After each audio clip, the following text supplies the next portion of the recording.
할렐루야. 귀한 찬양 하나님께서 영광 받은 줄 믿습니다.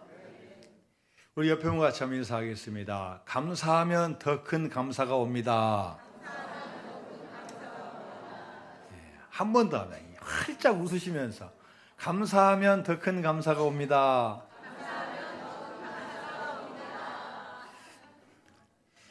러시아의 육군 장교였던 솔체니치는 소련 공산주의 정권 하에서 문서 날조 혐의로 체포되어 재판을 받았고, 그 시베리아에 있는 정치범 수용소에서 후송되어 11년의 세월을 감옥에서 보내야 했습니다. 이 시베리아 얼마나 춥습니까?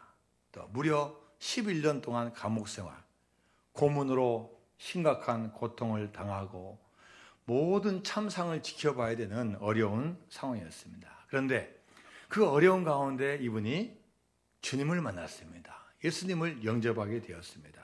그리고 그로 인해 인생이 완전히 뒤바뀌는 것을 경험했습니다. 감옥이라는 장소 그대로입니다. 또 나의 솔체니치 이름은 그대로입니다. 그런데 예수님을 영접하니까 이 속마음이 달라진 거예요. 성경 보고 기도하고 말씀 묵상하면서 하나님의 뜻, 예수님의 뜻을 알게 되면서 이분이 감사의 삶으로 뒤바뀝니다. 그 후 솔체니치는 이제 감옥에서 나와서 이 수용소의 경험을 바탕으로 책을 썼는데, 그 책이 수용소 군도라는 책입니다. 그래서 1970년에 이 책으로 말미암아 노벨 문학상을 받게 되었습니다. 그런데 이 책에서 이렇게 고백했습니다. 감옥에서의 생활은 나에게 한편으로는 축복이었고 감옥 생활한 것에 대해서 감사하게 생각한다, 이렇게 고백을 했습니다. 여러분, 사실 감옥은 감사보다는 불평이 앞서는 곳입니다. 감옥에 들어온 것 자체가 자진해서 들어오시면 별로 없어요. 다 뭔가가 좀 안 풀리고 무슨 문제가 생겨서 들어오셨어요. 그래서 하루빨리 이것을 벗어나야 된다, 그러면서 지금 시기를 한탄하고 원망하는 경우가 대부분입니다. 그런데 이 솔체니치는 감옥에서 예수님 만나니까 그로 말미암아 삶이 바꿔진 거예요. 그래서 불평과 불만과 원망 대신에 그에게는 감사가 넘치게 되었습니다. 자, 오늘 본문에서는 예수님 만나면은 감사하며 살아야 되는데, 예수님 만난다고 다 감사하는 인생이 아니라는 것을 보여주는 장면이 있습니다. 자, 오늘 본문에 보면 예수님께서 한 마을에 지나가시는데, 그 마을에는 10명의 나병 환자가 있습니다. 예수님께서 치료자이심을 소식을 들은 이 나병 환자들이 멀리서 예수님께 오시는 거 보시고 막 부르는 거예요. 예수님, 우리를 불쌍히 여겨주세요. 우리를 고쳐주세요. 그래서 예수님은 불쌍한 마음이 있으니까 그들에게 가서, 자, 너희들 몸을 제사장에게 가서 보이라, 이렇게 말씀하십니다. 당시에 법으로는 제사장이 나병 걸렸는지 안 걸렸는지를 판단하는 거고, 또 나았는지 안 나았는지를 판단하는 거니까 제사장한테 가라고 명령하는 거예요. 그래서 이 예수님 말씀에 순종해서 10명이 딱 가고 있는데 기분이 이상해요. 근데 이상한 게 좋게 이상한 거예요. 뭔가 좀 가뿐하다, 상쾌하다 봤더니 나병이 없어진 거예요. 그동안 불치의 병, 저주의 병, 세상에 있는 의학으로도 못 고친다는 이 병을 예수님 말씀 듣고 순종하고 가다가 나음을 받은 거예요. 여러분이 이게 웬일입니까? 얼마나 좋습니까? 자, 여러분이라면은 어떤 의학으로 고칠 수 없는 병을 고쳐주셨으니까 누구한테 달려가야 되겠어요? 예수님한테 먼저 달려가는 게 그게 인간의 마음이에요. 근데 이게 웬일이에요? 10명 중에서 9명은 다 안 보여요. 안 보여요. 감사보다 더 급한 일이 있는 것 같아요. 다 안 보이고 딱 한 명만 예수님께 들어와서 감사합니다, 이렇게 표현했어요. 자, 이 모습을 보시고 예수님께서 하신 말씀이 뭐냐? 자, 누가복음 17장 17절과 18절 말씀입니다. 시작. 예수께서 대답하여 이르시되 10사람이 다 깨끗함을 받지 아니하였느냐? 그 9은 어디 있느냐? 이 이방인 외에는 하나님께 영광을 돌리러 돌아온 자가 없느냐 하시고. 자, 여러분, 예수님께서 어떤 분이십니까? 사랑의 예수님이셔요. 다 베풀고 고쳐주고 원수까지 사랑하고 몇 번의 꾸지람 말고는 대부분 다 베풀어 주시는 사랑과 은혜 예수님이세요. 그런데 오늘 본문 말씀 보니까 9명은 어디 있느냐?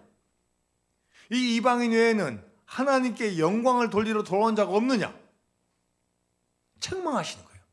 왜 감사하지 않고 왜 감사를 모르고 나머지 9명 어디 있느냐? 책망하시는 거예요. 이 근우 박사님이 쓴 책이 한 권 있습니다. 어차피 살 거라면 100세까지 유쾌하게 나이 드는 법이라는 책을 쓰셨어요. 이 책을 80 넘어서 쓰셨습니다. 이분은 이화여대 명예교수이자 정신과 의사입니다. 은퇴하기 전까지 50년간 무려 15만 명의 환자를 진료를 했어요. 이분 올해 나이가 91세입니다. 근데 이분이 건강해서 이 책을 쓴 게 아니에요. 이분도 퇴직 후에 시력을 하나 잃었어요. 눈이 안 보여요. 그리고 다른 한쪽도 지금 좋은 상태가 아니에요. 하나는 실명, 하나는 뭐 한 반절 정도 보이는 거예요. 그리고 자신의 병을 고백하는데 무슨 병이 있냐? 당뇨병, 고혈압, 통풍, 허리 디스크, 관상동맥, 협착, 담석. 여러분보다도 더 많은 질병을 가지고 있어요. 근데 이분이 고백해요. 한쪽 눈으로도 아침이면 해를 볼 수 있고 밤이 되면 별을 볼 수 있었습니다. 잠이 들면 다음날 아침에 햇살을 느낄 수 있고 기쁨과 슬픔과 사랑을 품을 수 있었습니다. 남의 아픔을 아파해 줄 수 있는 가슴을 가지고 있었습니다. 세상을 원망할 시간이 없었습니다. 지팡이 짚고 가끔 집 밖으로 산책을 했습니다. 한쪽 눈이지만 보이는 것만 보아도 아름다운 것이 많았습니다. 지금은 다리에 힘이 없어 산책이 어렵지만 계절이 바뀔 때마다 보이는 აფ산 숯불 색깔이 아름다웠습니다. 감사합니다. 인생이란 바로 여기와 지금입니다. 행복을 느낄 시간과 공간과 사람은 바로 지금입니다. 지금 여기에서 함께하는 사람들과 어울려 한 번이라도 웃으며 이야기를 나눌 수 있는 내가 바로 즐거움입니다. 여러분, 이 박사님이 뭐 행복하고 뭐 아주 건강하고 뭐 다 지어서 그런 게 아니에요. 오히려 건강하지 못함에도 불구하고 감사를 하고 있어요. 여러분, 감사는 오늘 설교 제목처럼 선택입니다. 똑같은 상황에서 어떤 분은 감사를 할 수 있고 어떤 분은 불평을 할 수 있어요. 무엇을 선택하느냐에 따라서 그러나 인생이 달라집니다. 그래서 감사는 미루면 안 돼요. 10명의 환자들이 정말로 기적을 체험했는데 그 9명은 어디 갔습니까? 바로 선택해야 돼요. 바로 감사할 때 그 은혜가 더 넘치는 거예요. 이스라엘 백성들은 430년간 애굽의 노예로 살다가 이제 드디어 탈출을 합니다. 근데 여러분, 그 탈출하는 장면을 보면요, 그들이 잘 준비하고 잘 계획하고 기도해서 탈출한 게 아니에요. 그들이 무슨 군대가 있습니까? 무슨 힘이 있습니까? 애굽을 이길 힘이 전혀 없는데 하나님의 은혜로 구출된 거예요. 그들이 홍해를 어떻게 건넜습니까? 그들이 무슨 뗏목이 있습니까? 무슨 뭐 잠수함이 있습니까? 무슨 배가 한 척이라도 있습니까? 하나님께서 그냥 갈라주신 거예요. 모세를 통해서 갈라주신 거예요. 출애굽했지만 광야, 여러분, 먹을 게 뭐가 있습니까? 무슨 농사를 지었습니까? 뭐 가축이 얼마나 많습니까? 아무리 가지고 왔어도 며칠이면 다 떨어지는 거예요. 하나님이 만나와 메추라기를 부어주셨어요. 그 광야에서 어떻게 낮에는 덥고 밤에는 추운데 어떻게 보냅니까? 하나님께서 지켜주신 거예요. 낮에는 구름기둥, 밤에는 불기둥으로 인도해 주신 거예요. 또 여러분, 하나님은 지도자를 딱 준비시키셨어요. 이 모세라는 지도자를 40년 애굽 궁전에서 40년 광야에서 훈련시켜서 지도자로 세워주셨어요. 자, 이런 모든 걸 통해서 이 출애굽의 기적을 베풀어 주셨어요. 자, 이런 기적을 맛보았으면은 웬만한 불평은 좀 참고 하나님께서 이 광야만 잘 지나면은 우리에게 가나안 땅을 주신다, 이런 믿음을 가져야 되는데 그 감사가 오래 가지 않는 거예요. 상황과 환경이 바뀌며 언제 그리나는 듯이 불만과 불평을 늘어놓고 원망을 터뜨립니다. 자, 그래서 여러분, 우리는 이 구약 출애굽의 그것을 교훈 삼아서 신약에서 사도 바울이 항상 하는 말이 있어요. 우리 지난 주일에도 이 말씀 같이 했어요. 자, 데살로니가전서 5장 16절에서 18절까지 말씀. 시작. 항상 기뻐하라. 쉬지 말고 기도하라. 범사에 감사하라. 이것이 그리스도 예수 안에서 너희를 향하신 하나님의 뜻이다. 오늘 우리 이제 내일이면 우리 청년 중에 이상준 이제 청년이 군대를 가서 저희 교회에서 군인용 성경책을 하나 사서 오늘 기도해주고 줬습니다. 예, 군복 그 무늬로 돼가지고 석이 참 포켓에 군복에 넣을 수도 딱 줬어요. 제가 이제 주기 전에 딱 보니까요, 영어로 써 있어요. 영어로. 방금 말씀. All circumstance. 모든 상황 가운데 감사하는 거예요. 모든 상황. 좋을 때만 감사하지 말고 항상 모든 상황 가운데 감사하라는 거예요. 범사에 감사하는 겁니다. 좋은 일에만 감사하지 말고 심지어 어렵고 힘들고 내가 감당치 못한 데도 감사하라는 표현이에요. 감사하지 못한 이스라엘 백성들 하나님께서요, 처음에는 이렇게 쭉 봐주셔요. 그런데 이 감사가 반복되니까 하나님께서 제지를 하신 거예요. 왜요? 감사는 하나님의 뜻이 죄송합니다. 불평은 하나님의 뜻이 아니거든요. 그래서 중간중간 하나님께 제지해 주시는데, 자, 민수기 11장 1절 말씀입니다. 시작. 여호와께서 들으시기에 백성이 악한 말로 원망하며 여호와께서 들으시고 진노하사 여호와의 불을 그들 중에 붙여서 진영 끝을 사르게 하시고. 자, 여러분, 하나님께서 이스라엘 백성을 출애굽해서 내가 광야를 지나서 가나안 땅에 들어가겠다고 말씀하셨어요. 그럼 이스라엘 백성은 뭘 준비해야 되냐면 우리가 광야를 지난다는 것을 알고 준비를 해야 돼요. 그런데 여전히 과거에 딱 매여 있는 거예요. 애굽 땅에서. 물론 힘들었지만 그래도 편히 잠을 잘 수 있고 가끔 고기 먹을 수 있었던 걸 기억하면서 이 광야에서 불평을 하기 시작하는 거예요. 근데 이것을 하나님께서 들으시는 거예요. 문제는 들으신 거예요. 하나님께서 들으시고 진노하사 여호와의 불을 그 땅에 막 붙게 만드는 거예요. 모세가 무능하게 보여도 하나님께서 준비하신 지도자이고 그들이 우연하게 탈출한 것 같지만 하나님의 오랜 계획 가운데 탈출한 거예요. 그럼 여기에 하나님의 섭리와 계획이기 때문에 그걸 잘 이겨내야 돼요. 그런데 이겨내지 못하고 불평과 불만을 내놓으니까 들으시고 잘못된 것에 대해서 하나님께서 징계를 하시는 거예요. 자, 그래서 징계해가지고 많은 피해가 와요. 자, 조금 지났습니다. 시간이 지났습니다. 자, 이제 그 떨어진 불이 사라지자 이제는 또 무슨 불평을 하냐? 애굽에서 먹었던 그 고기 우리도 좀 먹게 해주세요라는 불평이 나오는 거예요. 자, 민수기서 11장 4절 말씀입니다. 시작. 그들 중에 섞여 사는 다른 인종들이 탐욕을 품음에 이스라엘 자손도 다시 울며 이르되 누가 우리에게 고기를 주어 먹게 하랴. 이스라엘 백성들이 긴장했어요. 지금 불평하다가 지금 매를 맞았어요. 조용히 하고 있는데 출애굽한 같은 민족이 있어요. 히브리 민족 말고 다른 인종들이 있어요. 하나님을 잘 믿지 않고 잘 몰라요. 지금 어떻게 따라왔어요 지금.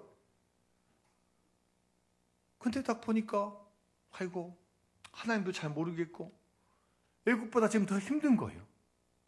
애굽에서는 생선도 먹고 오이도 먹고 참외도 먹어보고 부추도 먹어보고 파도 먹고 마늘도 먹었고 고기도 먹었는데 지금 광야에서 먹을 게 뭐가 있냐는 거예요. 물론 먹긴 먹어요. 만나 먹어요. 가끔 매출하게 먹어요. 이거 먹으려면 다시 애굽으로 가야 되지 않느냐는 거예요. 이 불평한 백성들 하나님께서 또 어떻게 하십니까? 자, 민수기서 11장 33절 말씀입니다. 시작. 고기가 아직 이 사이에 있어 씹히기 전에 여호와께서 백성에게 대하여 진노하사 심히 큰 재앙으로 치셨습니다. 하나님은 매일의 만나만 주신 게 아니라 고기도 주셨어요. 광야에 고기가 어디 있습니까, 여러분? 근데 하나님께서 바람을 확 일으키면요 메추라기들이 쫙 날라오는 거예요. 날라와가지고 자기가 혼자 그냥 쌓이는 거예요. 막 쌓여. 고기네, 고기. 그런데 이 불평한 자들은 그 만나와 메추라기 그 단순한 음식보다는 애굽에서의 여러 가지 다양한 음식을 더 좋아하는 거예요. 광야를 지나는 그것을 잊어버리고 뭘 먹느냐에 더 집중하는 거예요. 원망하는 사람들의 말대로 정말로 애굽에 있었더라면 고기도 더 먹을 수 있고 더 잠도 잘 수 있고 여러 가지가 편안합니다. 그러나 여러분, 이스라엘 백성들이 언제까지 애굽에 살아야 됩니까? 애굽에서 종으로 노예로 더 살아야 됩니까? 나와야 됩니다. 나와야 돼요. 광야 지나서 가나안 땅으로 가야 돼요. 그러면은 그 인생 가운데 어려운 거 조금 버텨내야 돼요. 그런데 못 버티고 계속 원망하는 거예요. 또 그 다음에 고라라는 인물이 중심이 되어서 모세가 자신들 위해 군림한다고 불평하다가 그 결과로 또 징계를 받습니다.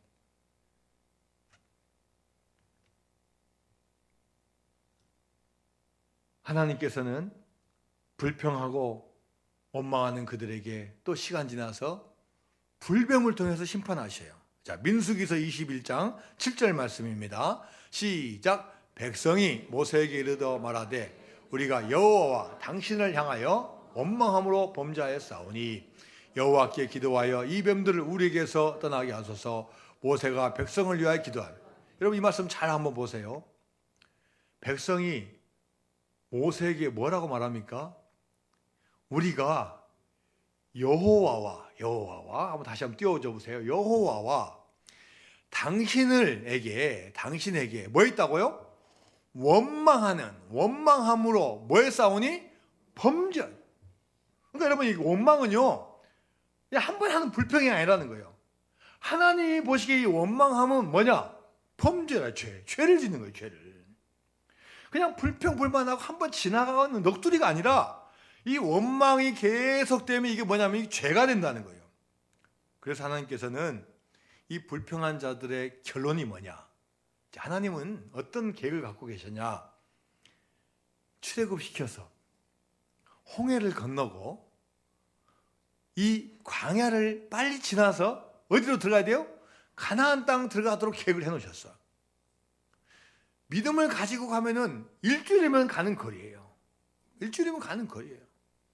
그런데 정탐을 시켰는데 각 지파에 똑똑하고 지혜롭고 건장한 이 청년들을 각 지파에 한 명씩 12명을 가나안 땅 정탐을 시켰어요. 무려 40일 동안 지금 강원도만한 땅을 12명이 샥 지났으니까 웬만한 건 다 봤어요. 다 봤어요.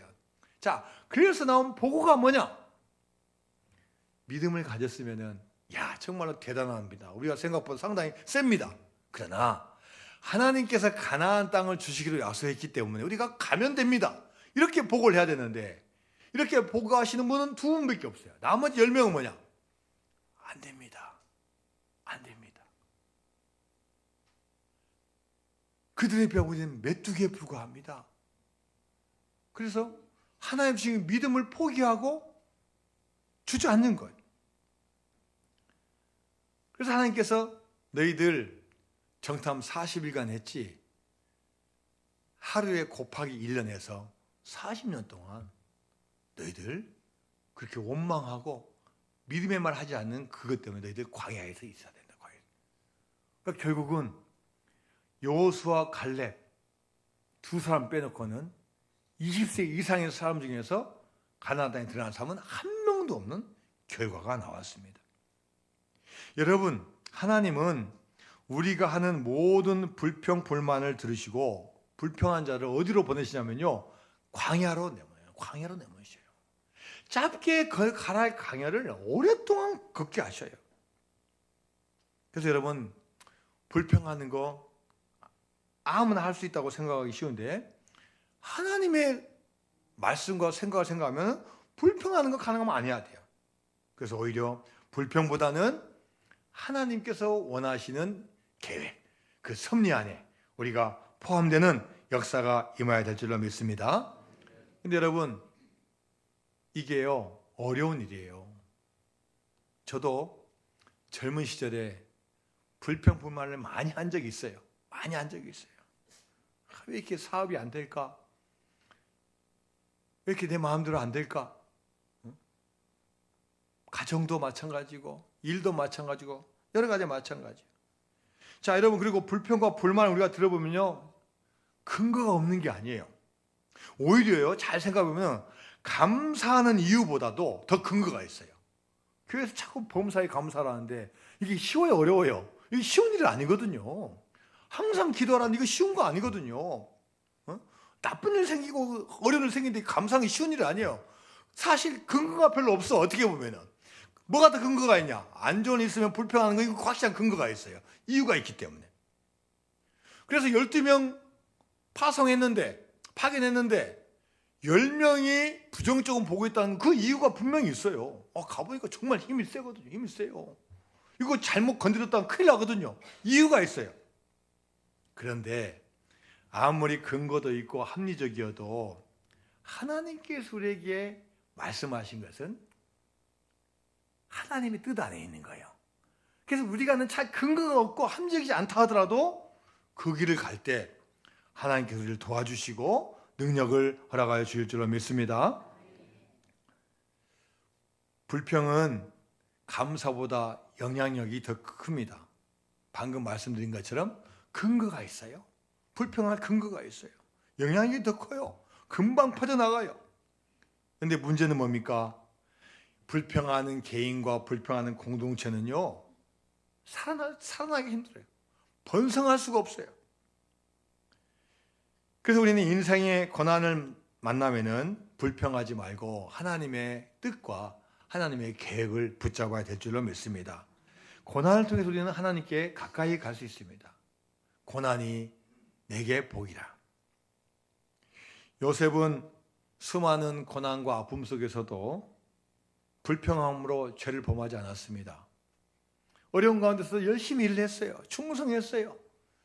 보디발 장군의 집에서 인정을 받았어요. 또 주인 마님의 유혹도 물리쳤어요. 얼마나 하나님 앞에 귀한 일을 했습니까? 그런데도 모함받아가지고 감옥에 가는 거예요. 좋은 일하고 착한 일하고 충성해도 모함에 빠지는 거예요. 그래도 불평하지 않아요. 감사하고. 그게 감당하니까 그 때가 오는 거예요. 순간이 오는 거예요. 도저히 외국인이 그 나라 총리가 될 수 없는데 총리로 수직 상승돼서 하나님이 이 출애굽을 통해서 이스라엘 민족을 향한 그 구원의 계획을 이 요셉으로부터 시작하게 만드는 거예요. 다니엘도 억울하게 사자굴 속에 들어갑니다. 인간적으로 얼마든지 피해갈 수 있지만 믿음 붙잡아서 억울하게 됩니다. 그러나 불평하지 않습니다. 오히려 그 어려운 가운데서도 감사하며 기도했다고 고백을 하고 있습니다. 사도 바울도 복음을 전하다가 감옥에 들어갔습니다. 그러나 불평하지 않고 찬송합니다.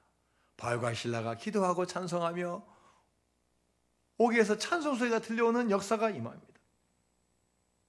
여러분, 우리 모든 것이 감사하다고 생각하면 감사가 더 나오고 행복하는 역사가 있습니다. 그러나 모든 것이 불만족스럽다, 안 된다, 불평하고 불만하면요, 더 어려워지고 힘들어집니다. 성경에서는 범사에 감사라고 말씀하고 있습니다. 범사에 감사할 때 하나님의 놀라운 축복이 임할 줄로 믿습니다. 마태복음 25장에 보면은 여러분이 잘 아는 달란트 비유가 나옵니다. 어떤 주인이 외국에 가면서 종들에게 달란트를 주고 합니다. 어떤 종에게는 5달란트, 어떤 종은 2달란트, 어떤 종은 1달란트. 자, 그래서 갔다 와서 보니까 2달란트, 5달란트 받은 종은 열심히 다해서 일했어요. 열심히 다해서 일했어요. 특히 이 2달란트 받은 종은 5달란트 비교하지 않고 1달란트 비교하지 않고 자기를 열심히 했어요.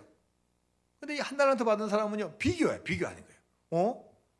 누구한테는 그렇게 많이 줬는데 나한테는 적게 줬냐면서 이 주인에 대한 이 마음을 품고 있는 거예요. 자, 마태복음 25장 24절 말씀입니다.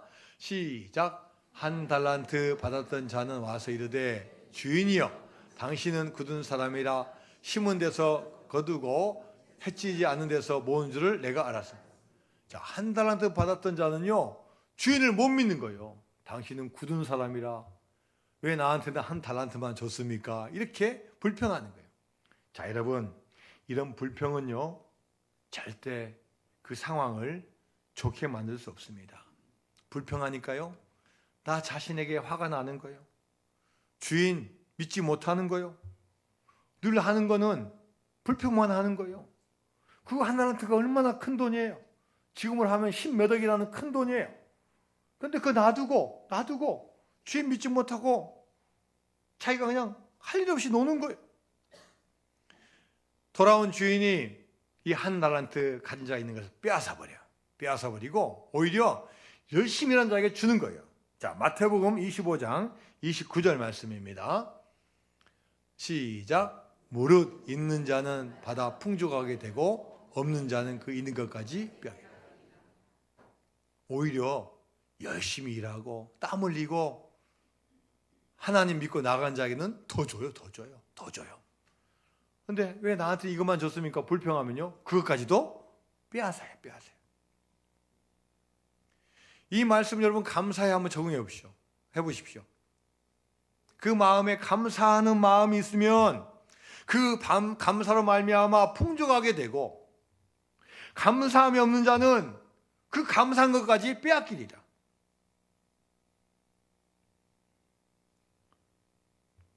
비교하면 할수록 사람은 불행해집니다. 제가 앞에서 애화에 들었던 이근우 박사님은 자신의 옛날 시절을 이야기하는 겁니다. 그래서 20대, 30대 때 또 신혼 초에 월세방을 전전했대요. 월세방. 무려 10년 동안 계속 월세 생활했대요. 그래서 이제 드디어 돈을 모아가지고 이제 서울에 이제 전세방을 하죠. 자, 전세방 얻으니까요, 날아갈 것 같아. 그동안 10년 세월 생각하니까, 야, 난 드디어 전세방은 날아갈 것 같더래요. 근데 여러분, 그 날아갈 것 같은 기분이요, 오래 갑니까? 또 지나니까 이제 전세니까 이제 뭐로 올라가야 돼요? 이제 집 사야 돼요. 아파트 사야 돼요. 또 이화여대 교수가 됐으니까 이제 또 수입도 있고 그러니까 나중에 또 집 샀어요. 야, 기분 좋더래요. 드디어 몇십 년 고생해가지고 집 아파트 샀으니. 그것도요, 얼마 못 가요. 그래서 자기의 쭉 인생을 생각해 보니까 가장 내가 기뻤을 때가 언젠가, 가장 행복할 때가 언젠가, 월세방 샀을 때. 그래서 월세방 샀을 때 한번 가봤어요. 가보니까 그때는 괜찮은 집인 줄 알았는데 지금 말로 하면 판자촌이래요. 딴 데는 별로 안 보이고 이게 덩그러니 자기가 살던 판자촌이 있대요. 근데 그때를 생각해 보니까요, 판잣집에 살았지만 같이 서로 사랑하고 이겨나가고 감사했던 그때가 최고로 행복했다는 거예요. 여러분, 감사는요, 뭐가 많다고 주어지는 게 아니에요. 마음의 자세고 선택이에요. 찰스 스펄전 목사님께서 이런 말씀했습니다. 별빛을 보고 감사하는 사람에게는 달빛을 주시고, 달빛을 보고 감사하는 사람에게는 햇빛을 주시며, 햇빛을 보고 감사하는 사람에게는 해와 달이 필요 없는 영원한 빛을 주신다. 감사한 자에게는요, 영원한 빛을 주신다는 거예요. 작은 감사가 큰 감사를 가져옵니다. 작은 감사가 행복을 가져다 줍니다. 작은 감사가 우리 마음을 기쁘게 하고 우리를 즐겁게 하고 앞으로 더 좋은 일이 일어나게 되는 겁니다. 자, 여러분, 감사하면 우리가 인생이 어떻게 달라집니까? 자, 예레미야 30장 19절 말씀입니다. 시작. 그들에게서 감사하는 소리가 나오고 즐거워한 자들의 소리가 나오리라. 내가 그들을 번성하게 하리니 그들의 수가 줄어들지 아니하겠고, 내가 그들을 존귀하게 하리니 그들은 비천해지지 아니하리라. 자, 여러분, 감사하는 소리가 나오고 즐거워한 자들 소리가 나오고 감사하면 뭐가 된다고요? 번성하게 된다는 거예요. 잘 된다는 거예요. 그러나 반대로 감사하지 않으면요, 줄어들어요. 그래서 우리가 감사해야 돼요. 자, 우리 옆에 분 같이 인사합니다. 감사하면 번성해집니다. 한 번 인사합니다. 감사를 통해서 번성의 축복을 누립시다. 자, 여러분, 이 시대에 풍요의 시대입니다. 소비의 시대입니다. 대한민국 부족해서 어려운 게 아니에요. 부족해서 어려운 게 아닙니다. 오히려 너무 많아서 문제예요. 너무 많아서 문제예요. 가장 큰 문제는 감사할 줄 몰라서 그런 거예요. 감사. 여러분, 감사하면요, 하나님께서 우리를 더 좋게 만들어 주셔요. 아무리 힘들고 어려워도 감사하면요, 상황이 역전되는 거예요. 근데 아무리 좋은 거 가지고 있어도 감사하지 않으면 그게 줄어드는 거예요. 10명의 나병 환자처럼 여러분, 우리가 치료받아야 됩니다. 그럴 때 여러분, 주님 앞에 나와야 돼요. 우리의 질병의 문제 가지고, 우리의 문제 가지고 주님 앞에 나와서 외쳐야 돼요. 주여, 불쌍히 여겨주세요. 도와주세요. 그리고 주님의 응답을 받아야 돼요. 응답 받아서 9명처럼 감사하지 않는 나병 환자가 아니라 깨끗함 받아서 감사를 통해서 하나님께 영광을 드리는 우리 모두가 되어야 될 줄로 믿습니다. 여러분, 감사는 선택입니다. 똑같은 상황에서도 어떤 분은 감사하고 어떤 분은 감사하지 않습니다. 하나님께서는 감사하는 자에게 더 좋은 것을 허락해 주시는 축복의 하나님이 되실 줄로 믿습니다.